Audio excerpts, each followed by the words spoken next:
Сайн бацгаана уу? Upgrade podcast-ийн үзэгч сонсогч та бүхэндээ энэ өдрийн мэндийг хүргэе.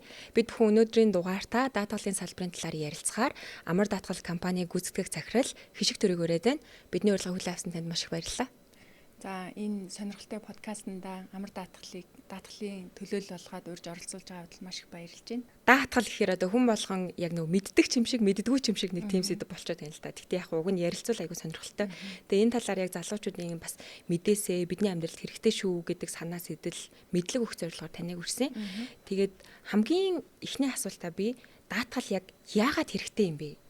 Даатгал яг юу чухал юм бэ гэдэг сэдвээр ярих гэж бодож байна. Та нэг энэ одоо таны өдөр тутмын амьдралд чинь ийм хэрэгтэй шүү, даатгалын салбар ийм чухал шүү гэдэг талаас нь нэг тайлбарлаж өгвөл. Даатгал яагаад хэрэгтэй вэ гэдэг талаар ярихын тулд эхлээд даатгал гэж юу вэ гэдэг талаар товчхон яриа.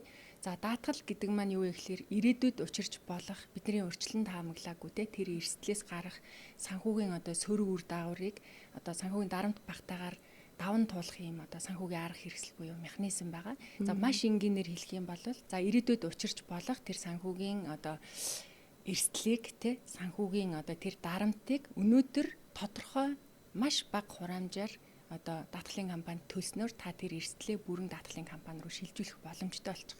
Таны яг асуусан даатгал яг яагаад хэрэгтэй юм бэ гэдгийг дахиад нэг ойрын жишээн дээр тайлбарлаж үзье. Одоо Монгол улсад бол өвчлөл маш их байгаа. Харин одоо жишээ судалгаагаар гарсан байлээ. Одоо гэр бүлийн цаана заавал одоо нэг хавдартай хүн байна За эсвэл одоо ажил албан газар дээр гээд тэгэхээр аль нэг маань ингээд өвдсөн тохиолдолд ингээд хандаг мөнгө буугаал цуглуулаад ингээд нэг тусламж үзүүлэл ингээд явдаг шүү дээ. Тэгэхээр хэрвээ тэр хүн одоо өвдсөн тохиолдолд хувийн одоо эрүүл мэндийн даатгалд хамрагдсан байх юм бол дурын эмнэлэгтээ очиод хүссэн эмнэлгийн үйлчилгээгээ чанартай одоо цаг алдалгүйгээр одоо тав тухтай нөхцөлд авах боломжтой болж байгаа. Тэгэхээр уг нь яг ингээд даатгал бидний ирээдүйд учирч болох эрсдлийг ингэж бүтэн даана гэдгийг сонсохоор уг нь хүн болгонд аюу хэрэгтэй санагдаад байна. Гэхдээ яагаад нөгөө талдаа хүмүүс даатгалыг ингээд нэг жоохон тоохгүй ч юм эсвэл мэдгүй байгаад байна гэдг нь ингээд нэг ойлголтын ингээд нэг том зөрүү үсэт амсагдаад байгаа. Тэгэхээр ингээд гадны улс орны жишгүүд юу нь ямар байд юм бол хүмүүс ингээд багаасаа даатгалын талаар ингээд ойлголттой өсдөг болохоор тэд нэр түлхүү даатгуулаад байд юм уу? Монголд одоо хүмүүс яагаад төдийлөн даатгуулахгүй байгаа даа нэг буруу ойлголтууд эсвэл тогтцоод байгаа юм уу? Та энэ дээр юу гэж бодож байна? Яг энэ дээр бол олон улсын жишг нь бол ямар байдаг вэ гэхээр тухайн одоо улс орон нутагт даатгалын одоо үйлчлэг нь ямар байгааг илэрхийлдэг нэг чухал үзүүлэлт байгаа. Penetration rate гэдэг одоо монголоор бол нэвчил даатгалын нэвчилт гэж байгаа. Тэр нь болохоор тухайн улс орон нутгийн даатгалын нийт хураамжийг дотоодын нийт бүтээгдэхүүнд нь харьцуулаа гаргаж ирдэг. Тэгэхээр тэр penetration rate өндөр хөгжилтэй орнуудад жишээлбэл бүхэл бүтэн 10% байх жишээтэй. За Аз намхан далайн орнуудын дунд чинь нэг 5-6% байгаа. Монгол улсад ямар байна гэхээр за би 2007 оноос хойш даатгалын салбарт ажиллаж байгаа. Би 2007 онд даатгалын салбарт анх ороход 0.35 байсан. Penetration rate маань.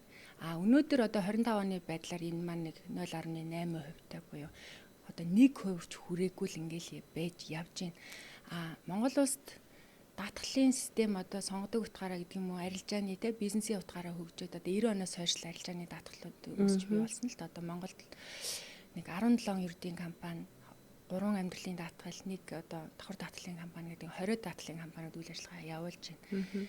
Тэгэхээр өндөр хөгжилтэй орнуудад одоо бизнес хийх гэж байгаа одоо нэг үйл ажиллагаа явуулах гэж байгаа байгууллагуудтай хэрвээ даатгалтай л ах юм бол шууд тэрийг эрхэлж болно гэдэг одоо тусгай зөвшөөрлөөр авахгүйгээр хийж болох юм нэг хүртэл ингээд нэг хөгжсөн бүр хуулийн зохицуулалтаараа гэтэл Монгол улсад одоо бол ганц л жолоочийн хариуцлагын албан журмын даатгалын тухай хууль гэж нэг л албан журмын даатгал байна. Бус нь бүгдээрээ сайн дураараа л даатгуулж болно.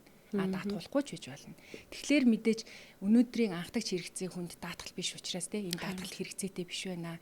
За би залуу юм чи өвдөхгүй эсвэл за миний бизнестэй би олон жил одоо ийм эрсдэл тохиолдох байгаа юм чинь зүгээрээ эсвэл одоо одоо манай энэ объектод гал гарахгүй ч гэдэг юм уу те. Манайх айгүй гэдэг юм уу. хэтгэлтэйгээр ингэж яадаг.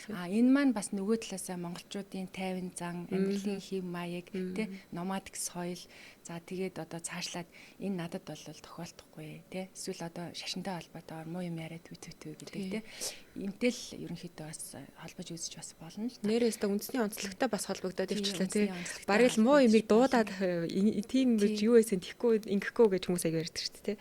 Тэгээд түрүүс таны ярианд дурдагдлаа нөгөө жолоочийн албан журмын даатгалчин ганц манай албан хамрагдах даатгал байгаа даа шүү. Тэнгүүт ингээд бид нар за даатгалаасаа мөнгө авж байгаа одоо даатгалтайгаа эргэж харилцаж байгаа нэг процесс нь одоо бид нар зам тээвэр дээр ямар нэг осол гэмтэл гарсан тохиолдолд даатгалтаа хандаад нөхөн төлбөр авч байгаа шүү дээ. Тэнгүүд тэр хугацаанд бас жоохон удаан ч юм уу процесс нь төвөгтэй байгаад эхлэнгүүд хүмүүс даатгалтай харилцаж байгаа ганц харилцаа нь ингээд нэг төвөгтэй байгаад эхлэхээр өө даатгалчаа юу хэцүү юм бэ? Ямар төвөгтэй юм бэ? Гэдэг ойлголт төрөөд байгаа юм шиг надаас зөв хувь хүний зүгээс тэгж бодогдож байгаа.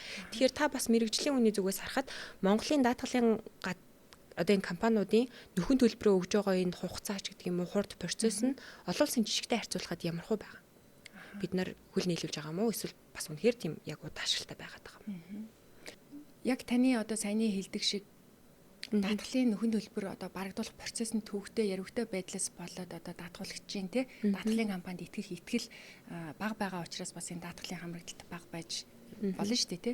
Тэгэхээр даатгалын компаниуд бол одоо аль болох үйлчлэгээгээр одоо хоорондоо өрсөлдөж гин аль болох богино хугацааны нөхөн төлбөрийг одоо шийдвэрлэхдээ энэ арга замуудыг хайж гин одоо онлайнаар нөхөн төлбөрийг шийдвэрлэдэг болсон ковидоос хойш тий одоо дээрэс нь одоо энэ нөгөө нийслэлтэй даатгалын холбоо хамтраад одоо нийслэлийн засаг даргын тушаал гарснаар яаж байгаа гэхээр замын хөдөлгөөний нэгдсэн удирдлагын төвөөс даатгалын компаниуд шаардлагатай тохиолдолд хүсэлтээ өгөөд тэр одоо нөгөө зам тээврийн осолтой холбоотой бичлэг мэдээллийг авах бүрэн одоо боломжтой болсон. Тэгэхээр энэ бас нэг ахиц дэвшил. Тий энэ бол маш том ахиц дэвшил. За өндөр хөгжилтэй орнуудтай харьцуулахад мэдээж нөгөө нэг те иргэдийн маань сайн дураараа даатгалд хамрагдах тэр хамрагдалт бол мэдээж маш доогуур байгаа сайн дураараа. Харин албан журмын хууль байгаа шүү дээ те албан журмын даатгалын тухай хуулиараа жолоочийн албан журмын даатгалтаа бол албан журмын дагуу хамрагдаад явж байгаа. Өөрөөр хэлбэл даатгуулаагүй л зам тээврийн хөдөлгөөнд орсож болохгүй учраас тэр хуулиа биелүүлээд хамрагдаж байгаа. Танаас шаардаад байна те. Зүгээр бизнесүүдийн тухайд буюу одоо те албан байгууллагуудын тухайд бол даатгалыг одоо ингээд бизнесийнхаа хэвийн үйл ажиллагааг тасралтгүй хангаад явхад одоо ашиглах нэг юм санхүүгийн хэрэгсэл гэдгийг бол ерөнхийдөө хүлээн зөвшөөрсөн. Одоо бизнесүүд бол өөрсдөө сайн дураараа даатгуулаад ингээд даатгалынхаа үйлчлэгийг аваад ингээд явдаг болсон байгаа. Энэ нь бол одоо сүүлийн 10-аад жилийн хугацаанд ч тий.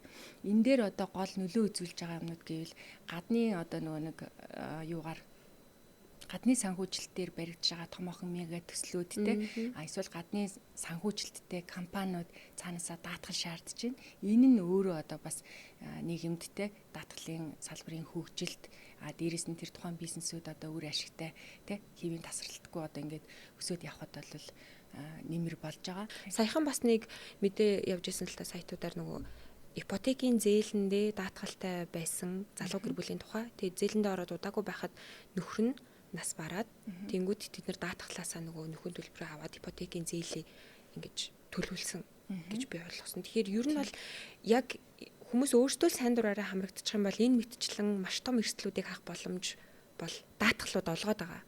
Тийм маш олон төрлөөр олгож байгаа гэж ойлгож байгаа зүг. Түрүүн хэлсэнтэй амнаас эрүүл мэндийн даатгал, хариуцлагын төрлийн даатгалууд, эд хөрөнгийн даатгалууд, санхүүгийн даатгалууд гэд энэ олон даатгалын бүтээгдэхүүн үйлчилгээнүүд чинь өөрөө одоо иргэн таны хувьд тэгээд бизнесийн сектор болгоны хувьд одоо одоо санхүүгийн аливаа асуудлыг ерөөсөл дарамт багтаагаар даван туулах хамгийн одоо сонгодог зарчим шүү дээ. Тэгэхээр даатгалын талаарх одоо мэдлэгээ дээшлүүлэх шаардлага бол зайлшгүй байгаа. Энийг одоо тэгэл шатандаа л хийгээл явах юм бол одоо уг нь бол маш том учиржуулах хэрэгслээс сэргийлж болох юм байна. Гэхдээ бас хүмүүс нэг талаар за ингээл надаас хураамж авчаад л ингээд би баахан хүмүүсээс хураамж цуглуулаад тэгснээ яг хуу тэр дундаасаа баг эргэж нөхөн төлбөрөө олж авч байгаа нь айгу цөөхөн юм шиг ингэж нэг хардталтын шинж чанараар хардаг хүмүүс айгу олон л байгаа хэлт тий. Тэгээд яг жишээлбэл даатгал жилдээ хэр их хэмжээний даатгал хураамж цуглуулангуудаа буцаад хэр их хэмжээний нөхөн төлбөр гаргаж байгаа гэсэн тэр харьцаа нь юу ямар хөө байдаг. Өнгөрсөн оны одоо 25 оны мэдээллээр 600 орчим тэрбум төгрөгийн даатгалын хураамж одоо нийт одоо манай энэ 10 хэдэн тий 20 даатгалын компаниудын салбарын зах зээл нь бол 600 орчим тэрбумыг цуглуулад үүнийхээ 40 гаруй хувийг нөхөн төлбөрт олгосон байна. Тэгэхээр өөрөөр хэлбэл тэр чинь нэг 100 юу лээ 140-50 тэрбум төгрөгийн нөхөн төлбөрийг ингээд олгож штэ. Тэр чинь одоо жишээлбэл одоо тэр нөхөн төлбөр авж байгаа тий бизнесийн байгууллага гэж болно, эсвэл хувийн иргэд гэж болно. Тэднэрт ирж байгаа одоо шууд нөгөө тэр их хэмжээний эрсдлийг даасан байна л гэсэн үг. Тэгэхээр өөрөөр хэлбэл орж ирж байгаа мөнгөний 40 орчим хувь нөхөн төлбөрт жил болгон ингээд зарцуулагдаад явж байгаа олон улсын жишгч тийм байна. Тэгэл бусад зардал нь одоо нэг үйл ажиллагааны зардал бусад компани бүхэл юм зарцуулагдаж байгаа хэлтэй. Тэнгүүт хүмүүс нэг зүйл бас сонирхож магадгүй. За ингээд хураамжаар авсан тэгвэл бүх мөнгөө буцаагаад ингээд зарлага болгоод ингээд нөхөн төлбөрт өгчдөг юм бол тэгвэл даатгалын компани чи яаж ашигтай ажилтдаг ингээд. Тэгэхээр даатгалаас зүгээр яг яаж ажилтдгийг бизнес модель талаасаа бас хүмүүс сонирхолтой байж магадгүй гэж бодлоо. Яг маш энгийн үгээр л тайлбарлая. Даатгалын компани яг юу хийдэм бэ гэхээр одоо даатгуулагч нараас даатгалын хураамж авлаа. Түүнийг за даатгалын одоо тохиол болвол бид нөхөн төлбөрт олгоно гэд нөөцийн санд хадгалж байгаа. Дээрэс нь өөрөө даатгалын компани чинь өөрөө даатгалын компанийн тусгай шүрэл авахын тулд ингэ дөрмийн сантай байдаг. Тэр нь бас тодорхой хэмжээний мөнгө байгаа. Тэгэхээр даатгалын компани яг юу хийдэг вэ гэхээр тэр нөөцийн санд байгаа буюу одоо даатгуулагчийн тухайн даатгалд итгэж даатгуулсан хөрөнгнөөс бүрдсэн тэр санг зөв зохистой удирдах буюу гэрээгээр одоо тохиролцсон нөхцөл бүрдсэн тохиолдолд нөхөн төлбөрийг олгох үйл ажиллагааг одоо зохион байгуулж байгаа гэсэн. Түрүүн хэллээ шүү дээ. Тэр нөөцийн санд болон одоо дөрмийн санд байгаа тэр мөнгөн хөрөнгийг банк юм уу эсвэл одоо бусад хөрөнгө оруулалтын хэлбэрээр одоо байршуулад тэрнээсээ хөрөнгө оруулалтын өгөөж хүртдэг даатгалын компани. Тэр мөнгө нь л өөрөө даатгалын компани ашиг болж гарч ирдэг. Яг даатгалын үндсэн үйл ажиллагаанаасаа бол даатгалын компани яг ингээд баланслал одоо тий 100 төгрөг аваад ирвэл тий эргээл нөгөө үйл ажиллагаанд зарцуулаад ингээд таардаг гэсэн. Тэгэхээр нөгөө монголчууд даатгалын компани ерөөсөө мөнгө өгдөггүй, хүний мөнгийг авчаал тий ингээд одоо тэ ашиг хийгээд сууж идэг гэж ихвчлэн хаардаг шүү дээ. Тэгэхээр энэ дээр бол би яг ингэ салбарт одоо олон жил ажилласан хүний хувьд ямар одоо тайлбарыг өгмөр байна гэхээр өнөөдөр та одоо даатгалын компанид тэ даатгалын хураамж төлөөд нөхөн төлбөр аваагүй байж болно. Гэтэл таны төлсөн тэр хураамжаас бүрдсэн нөөцийн сангаас одоо таны түрүүний хэлсэн одоо тэр одоо нөгөө ипотекийн зээлтэй жаад тэ нөхөн төлбөрөөр барагдуулсан залуу гэр бүлийн нөхөн төлбөр тэ эсвэл одоо нөгөө нэг өөр нэг жолоочийн гаргасан одоо нөгөө нөхөн төлбөрт таны тэр төлсөн хураамж бол ингээд зарцуулагддаг юм аа. Өөрөөр хэлбэл энэ даатгал гэдэг чинь өөрөө нийтийн юм хамтын сан юм аа. Анх яаж даатгал үүссэн гэхэлэр одоо дээр үед Английн худалдаачид далайд гарч тээвэрлэлт хийдэг байсан байна. Тэгээ зарим тохиолдолд тэр хөлөг онгоцтой яваад буцаж ирэхгүй одоо тий далайн одоо шуурганд өртөөд ингээд буцаж ирдэггүй байсан байна. Тэгээ тэр үед тэр худалдаачид ярилцж байгаад ийм хамтын шийдвэрээр хамтын одоо сан үүсгээд тэгээ тэр одоо далайд гараад буцаж ирээгүй тэр тий тэднэрийнхээ ар гэрт нь одоо ийм хандив тусламж одоо мөнгө хэлбэрээр ингээ олгоё гэдэг ийм л хамтын энэ санаачлагаар өөрөө даатгал өөрөө үүссэн. Тэгэхээр одоо өнөөдөр миний мөнгө төлчөө би нөхөн төлбөр аваагүй байна гэж бодож болохгүй. Миний төлсөн хураамж хин нэгний сайн сайхны төлөө тэ нөхөн төлбөр болоод очисон байна гэж бодож явах хэрэгтэй. Миний хувьд бас энэ одоо ингээд даатгалт ажиллаж байхдаа нэг нөхөн төлбөр олгож ирсэн. Одоо зөндөө олон нөхөн төлбөр олгож ирсэн. Тэрнээс санаас гардаг нь бид нар бүгдээрээ л мэдж байгаа дархны зам гэдэг маш аюултай тий олон жил баригдсан маш олон хүний аймнаас төрөнгийн одоо авч чадсан юм одоо зам байсан. Тэгээ тэрэн дээр нэг гэр бүл явж байгаад харамсалтайгаар одоо гэр бүлийн 5 гишүүн лөө 4 гишүүн явж байгаад нэг л одоо хөгжлийн бэрхшээлтэй хүүхэд амьд үлдсэн. Гэтэл одоо тэр одоо кейс дээр болохоор аав ээж нь нөгөө ипотекийн зээлтэй байсан. Тэгээд тэр нөхөн төлбөр нь төлөгдөөд одоо тэр хүүхд хэдийгээр хөгжлийн бэрхшээлтэй хэдийгээр одоо гэр бүлийнхнийгаа алдсан ч гэсэн ядаж нэг ор хоронтой тэр нь ингээд даатгалын зарчмаар төлөгдөөд тэ ингээд явж байдаг. Тэгэхээр даатгал бол өөрөө нөгөө нэг ашигын төлөө биш. Юу вэ гэхээр энэ хамтын одоо сан үүсгээд тэгээд ингээд хохирлыг тэ санхүүгийн энэ одоо хохирлыг даван туулах гэдэг нэг механизм байгаад байгаа маа. Энийг л одоо энэ Монголын маань ард иргэд тэ ойлгочих юм бол бид нэр өвдчөөд бусдаас ингээд хандив тусламж гуйдаггүй зүгээр дурын эмнэлэгтээ очиод тэр өндөр үн бүхээ тий эмчилгээ, мэс заслын үйлчилгээгээ ингээд аваад явах бүрэн боломжтой. Би саяхан нэг мэдээлэл харсан, яг их сурвалжийн нь бол дуртаагүй байсан. Гэхдээ одоо баг манай даатгалын салбарын нийт олж байгаа 120 сая долларыг монголчууд гадагшаа явж эрүүл мэндийн үйлчилгээнд зарцуулсан байна гэдэг юм тоо дүнтэй явж байгаа хгүй, сайхан явж исэн. Эрүүл мэндийн ажилтны зөвлөгөөн дээр яригдсан нэг тийм мэдээлэл. Тэгээд би ингээд бодонгууд эн чинь өөрөө Монголын одоо нэг даатгалын салбарын нийт хураамжийн орлоготой бараг дүүцэх үйсэл мөнгө байгаа дээ шүү дээ. Гэтэл манай монголчууд одоо мөнггүйсээ болоод даатгуулахгүй байна уу гэвэл үгүй. Зүгээр л одоо даатгуулах одоо тэр соёлыг бий болгоогүй, хөвшээгүй, ойлголтгүй, магадгүй нөгөө нэг мэдлэг мэдээл дутуу тий. Иймээсээ болоод бид нэр тэр их мөнгийг ингээд гадагш нь урсгаад байна. Одоо тэгэхээр маш харамсалтай байгаад байгаа. Тэгэхээр одоо даатгалын компаниуд нь тэгээ зохицуултын байгууллагуудтайгаа за тэгээд энэ боловсролын шаш шатны байгууллагуудтайгаа нийлээл энэ даатгалын боловсролыг дээшлүүлэх чиглэлд ажлуудыг шат тараатайгаар зохион байгуулах хэрэгтэй. Даатгалын холбоо гэж байдаг. Даатгалын компаниудыг нэгтгэсэн холбоо нь. Тийм. Даатгалын одоо мэргэжлийн оролцогчдыг нэгтгэсэн. Даатгалын компаниуд, даатгалын хөрөл үнэлэгчид одоо даатгалын зуурчлагч гээд даатгалын үйл ажиллагаанд оролцогч талууд байгаа. Энэ талуудыг оролцуулсан даатгалын холбоогоор дамжуулаад бид нар бас даатгалын боловсролыг дээшлүүлэх чиглэлд нэлээдгүй ажлуудыг хийж байна. Гэсэдээ боловч бас тэгэл тэ одоо түрүү ярьсан нөгөө penetration rate маань нэгээс дээш гарч амжаагүй л байна. Нөгөө талаар арай сайн мэдээ нь юу гэхээр зах зээл бол жилд нэг 20-с дээшүүгээр өсөж байна. Тэгээ иймэрхүү л одоо дүр зурагтай л байна да даатгалын салбар маань. Тэгэхээр яг хуу түрүү нөгөө нэг даатгалын тэр хамрагдлалт өндөр байгаа гадны орнуудын талаар хоёлаа нэг хальт дурдсан тий. Тэр улсууд за яг угаасаа бид нарыг бодвол суурин соёл иргэншилтэй өвчнөө олон 100 жилээр ингээд төрүүлсэн байгаа болохоор ойлголт нь төрүүлээд үссэн байгааг ойлгож байна. Гэхдээ тэд нарт ингээд өдөр тутмын үйл ажиллагаанд оролцоход нь за чи заавал ийм даатгалтай байх ёстой, ийм даатгалтай байх ёстой гэд цаанаас нь шаардаад байдаг болохоор ийм даатгалт хамрагдлалт нь өндөр байна уу? Бид нарт яг юу дутагдаад байгаа юм? Ингэж даатгалт ихээр хамрагдах. Одоо тэр нөгөө нэг албан журмын даатгалууд л хэрэгтэй байхгүй? Та одоо жишээлбэл албан журмын даатгалын тог нэмэх хэрэгтэй гэсэн үг. Тийм, нэмэх хэрэгтэй. Энэ албан журмын одоо жишээлбэл эмчнэрийн хариуцлагын даатгал гэл энэ бол заавал гарах хэрэгтэй. Одоо ерний сайн дурын л даатгал хэвээрэл байгаа тийм тий. Хуульч өмгөөлөгч нарын хариуцлагын даатгал ер нь бол ийм нарийн мэрэгжлийн бүх одоо мэрэгжилтээр заавал даатгал тий. Албан журмын даатгалын тухай энэ хуулиуд нь батлагдаад ингээ гарах ёстой. Өөрөөр хэлбэл энэ албан журмын даатгалын хуулиуд батлагдаад энэ даатгалууд хийгдээд эхлэхээр ямар үр дагавартай вэ гэхээр тэр одоо жишээлбэл нийтийн өмч хөрөнгийг те нийтийн ашиг сонирхлыг л хамгаалаад байгаа байхгүй. Хин нэг эмч хариуцлагагүйгээс болоод бусдад тохирол учруулчлаа. Нөгөө эмч нь төлж чадахгүй гэвэл тэр нөгөө нэг те хохирсон үн хохирол мөнгө одоо те санхүүгийн асуудал нь хэвээрэл байгаад байна шүү дээ.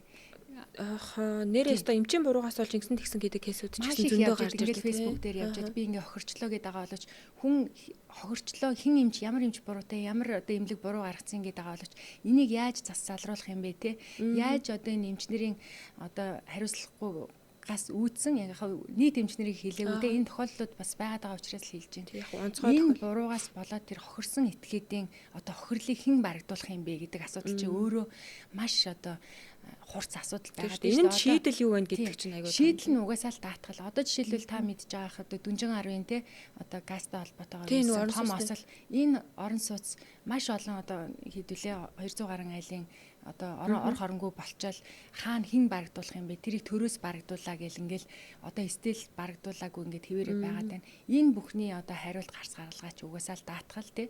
Тэгэхээр одоо энэ нөгөө нэг эд хөрөнгийн заавал даатгалууд заавал байх хэрэгтэй байгаад байна тий. Хариуцлагын төрлийн даатгалууд байх хэрэгтэй.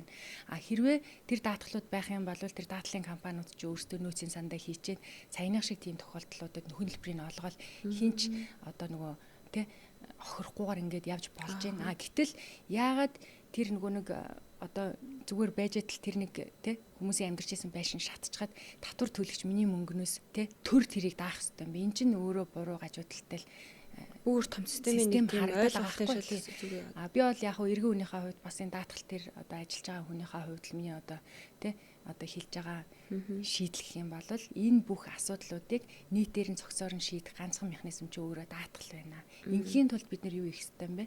Одоо даатгалын боловсролыг шатандаа сайжруулах ёстой нэгдүгээр. Дараад нь юу хийх ёстой вэ? Энэ хууль эрх зүйн системээ сайжруулах ёстой. Энэ албан журмын даатгалын тухай хуулиудыг батлах ёстой. 2004 онд даатгалын тухай хууль гарсан. Тэрнээс хойш одоо өөрчлөгдөж, шинжилгээтэй үйл байгаа гэдэг ч юм уу те. Энэ бүх хууль эрх зүйтэйгээ холбоотойгоор сайжраад явах ёстой л гэж харж байгаа.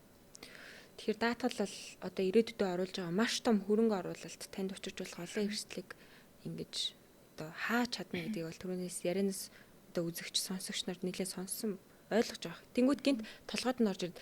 За байж тэгвэл яах вүлээ? Одоо яг юунаас эхлэх юм? Хамгийн түрүүнд юугаа даатгуулах хэвтэй юм те? Даатгалынх нь одоо хугацаа өөрт хэрэгтэй тэр аль даатгалаасаа би хамгийн түрүүнд эхлэх ингээд хүн одоо ингээд асуултаа тулгарч болно шүү дээ.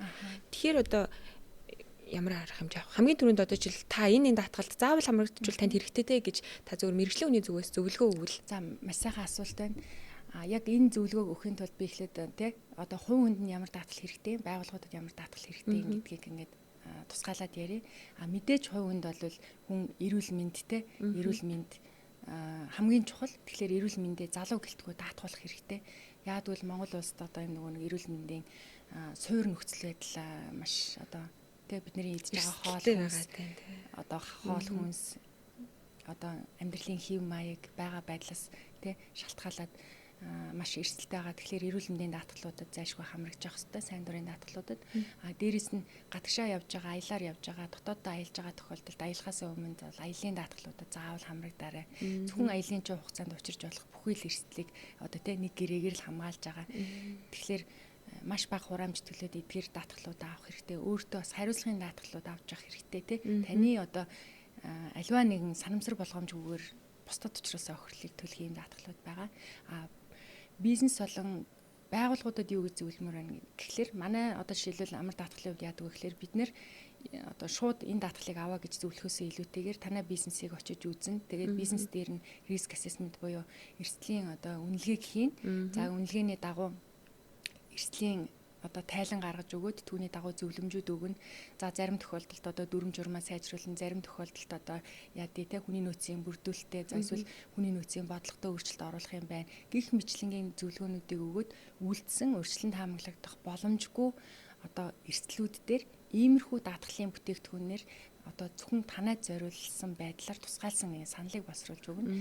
Тэгээд зарим шаардлагатай одоо мэрэгжлийн сургалт, хабын одоо үйл ажиллагааг сайжруулах ч гэдэг юм те иймэрхүү сургалт зөвлөгөөнүүдийг өгөөд бид нар бол хамтарч ажилладаг.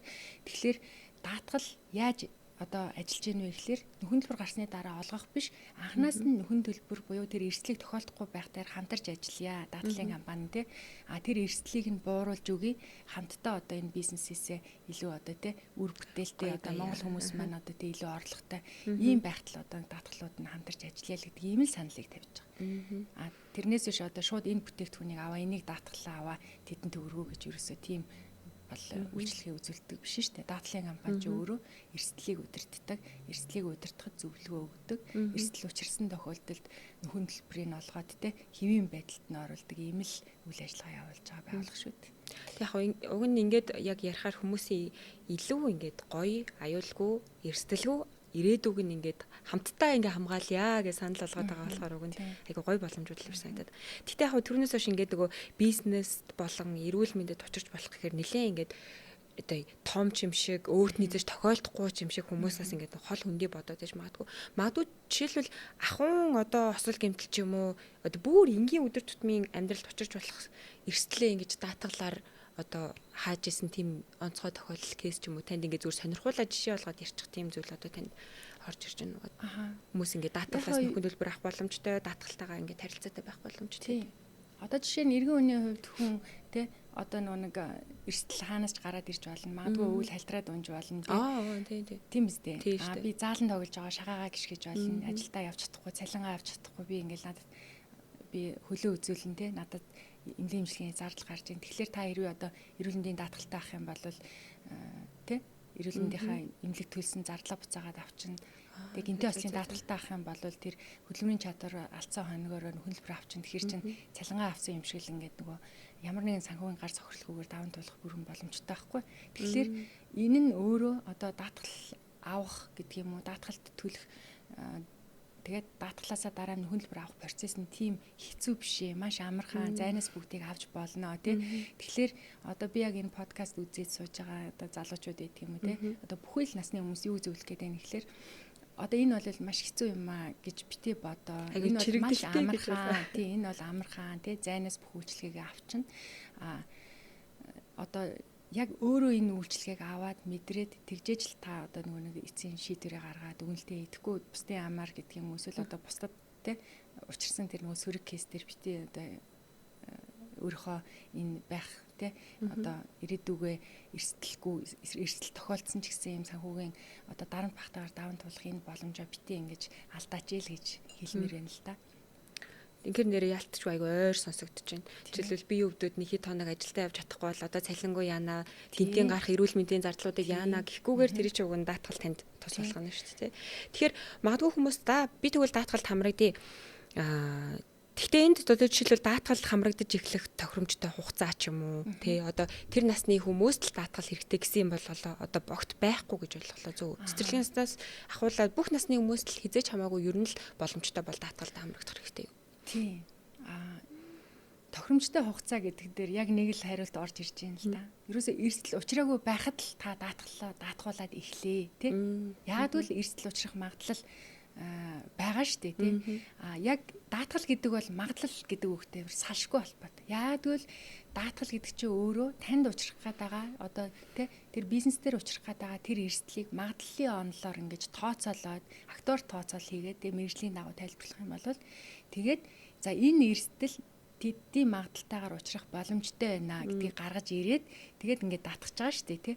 Тэгэхээр одоо жишээлбэл 7 хоногт нэг удаа зааланд ордог спортоор хичээлдэг хүний хувьд одоо тий нас одоо эрүүл мэндийн одоо тий өвчлөх магадлал ямар байх вэ?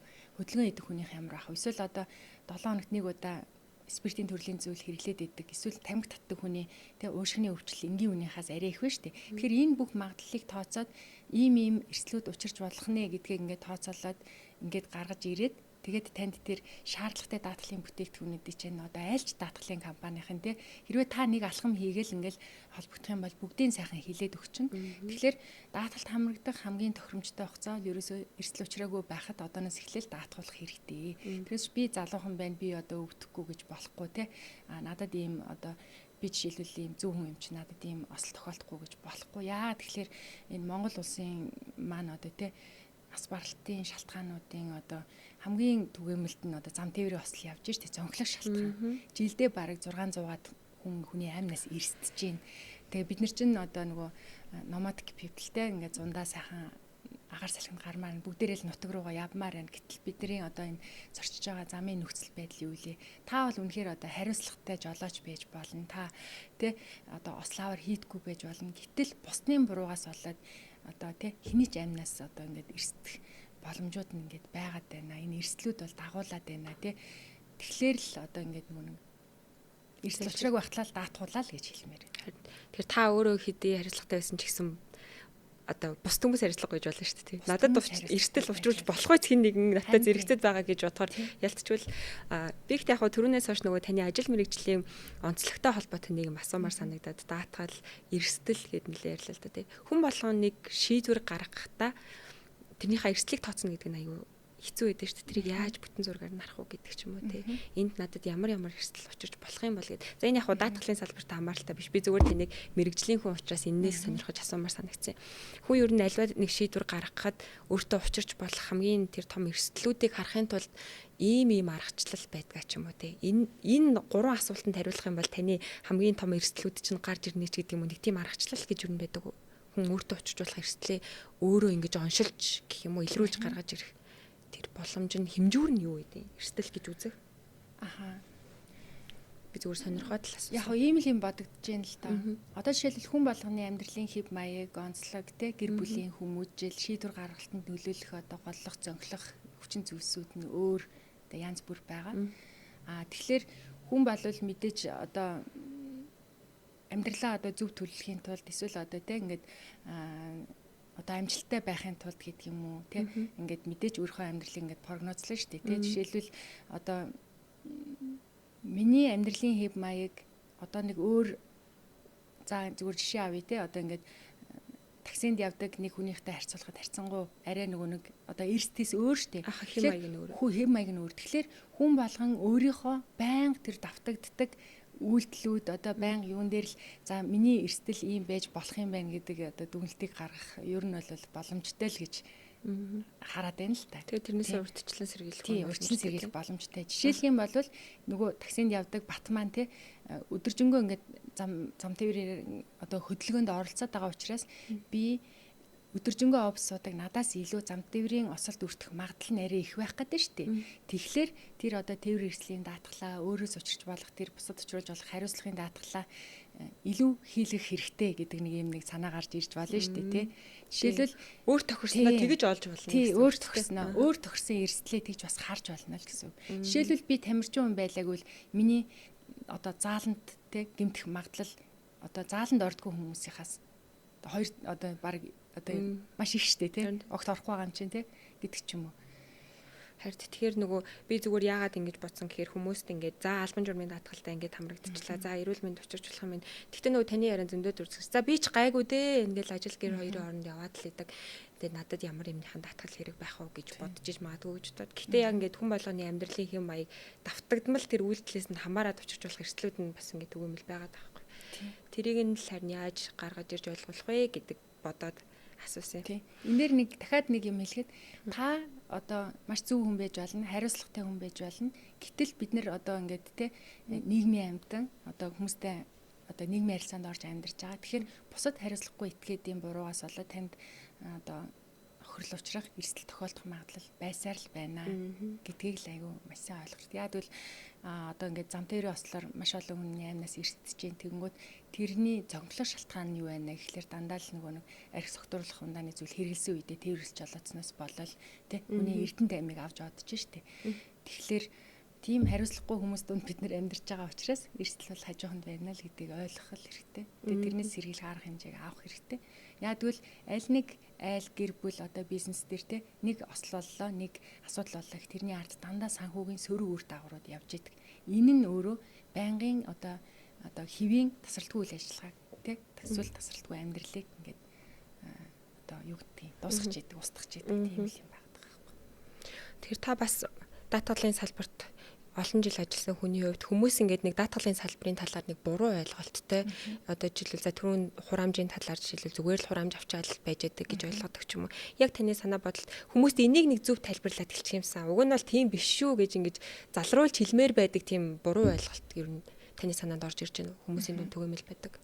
Яг одоо зүгээр л ойрхон болсон жишээл ярил л да. За сайн уу нэс ингээд банкнаас тэ зээл авахсан чинь ингээд даатгалтай байхыг шаардаад байна. Заавал даатгуулах ёстой мó гэл ингээл нөгөө хэлж байгаа байхгүй. Тэгэнгүүт миний хэлэх гээд байгаа санаа болохоор одоо зөвлөгөө гэх юм уу те энэ маань юу вэ гэхлээр банкч байна уу эсвэл одоо те албан журмын хууль гараад таныг даатгуулаа гэж байгаа бол танд олдож байгаа энэ бол боломж юм а те таныг одоо нэг олж хараагүй байгаа тэр одоо эсвэл таны одоо авч хөвшөөгүй байгаа тэр санхүүгийн үйлчлэгийг танд санал болгож байна гэдэг чинь энэ чинь одоо давуу тал штэ тий танд ирж байгаа боломжоо.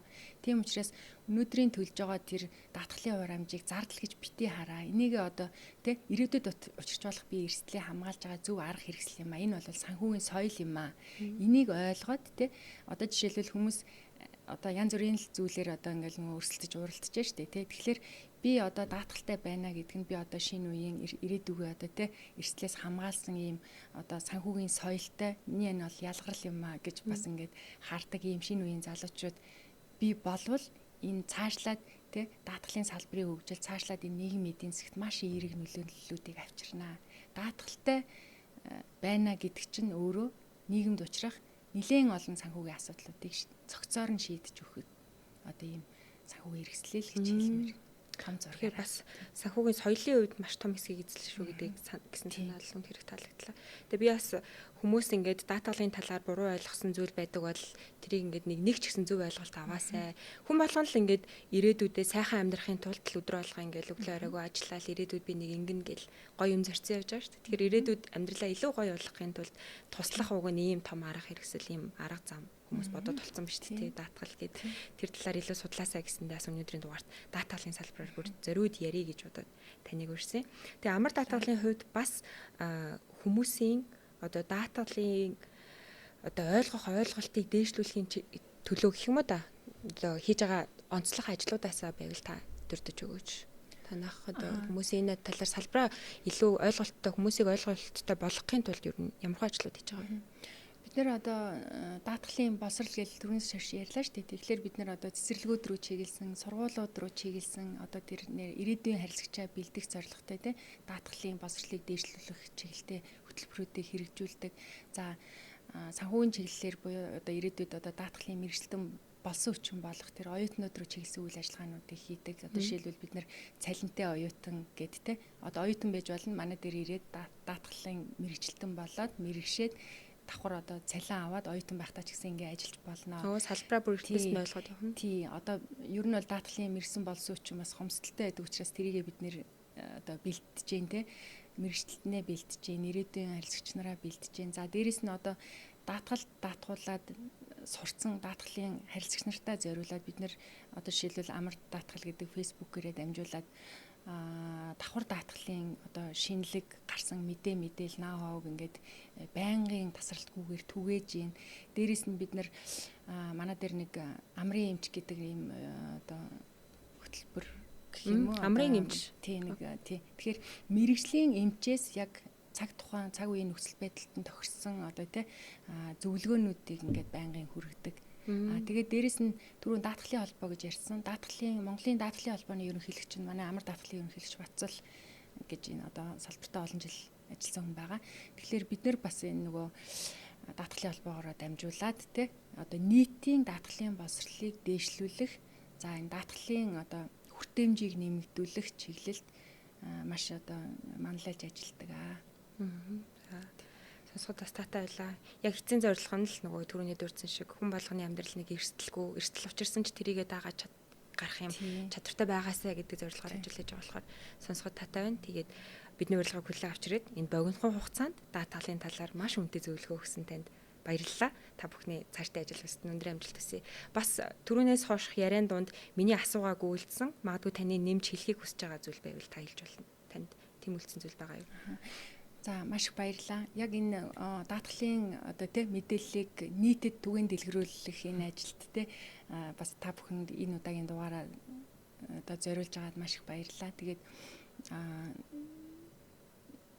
за түрүүн хэлхийг хүсэж байгаа зүйл маань юу гэхээр за иргэн одоо хувь хүнч байгуулагч бай тий эрсдэл тохиолдохоос нь өмнө даатгалт хамрагдаач тий энэ одоо даатгалын механизмыг өдөр тутмын одоо үйл ажиллагаандаа эсвэл өдөр тутмынхаа амьдралын нэг хэвшил болгоод ингээд явах юм бол одоо санхүүгийн хохирол учирсан үед бол маш одоо дарамт багтаагаар даван туулах ийм соёл юм аа, механизм юм аа, энийг одоо хэрэглэж хэвшээч гэдэг л ийм л зүйлийг хэлээ да. Гоё уриалга төвшүүлсэн танд маш их баярлалаа. Үзэгчдээ манай өнөөдрийн дугаар энд хүрээд өндөрлөж байна. Манай өнөөдрийн дугаарт хамт байсан үзэгч, сонсогч та бүхэндээ маш их баярлалаа.